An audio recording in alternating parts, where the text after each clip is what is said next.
Баршаңызға қайырлы кеш достар. Бүгін сіздерге кешкі асқа арналған өте дәмді тамақтың рецептімен бөлісетін боламын. Ол үшін бізге тауық еті, сарымсақ, тұз, дәмдеуіш, паприка және сұйық май керек. Жақсылап араластырып маринадтаймыз.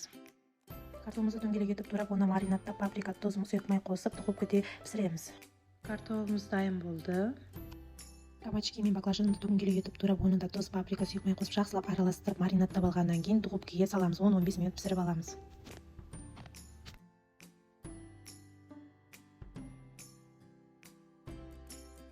Майымызды қыздырып, етімізді пісіріп аламыз.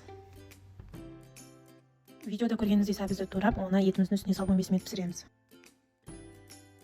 Пиязымызды, перецімізді жақсылап турап алғаннан кейін, оны қазанда 10-15 минут пісіреміз.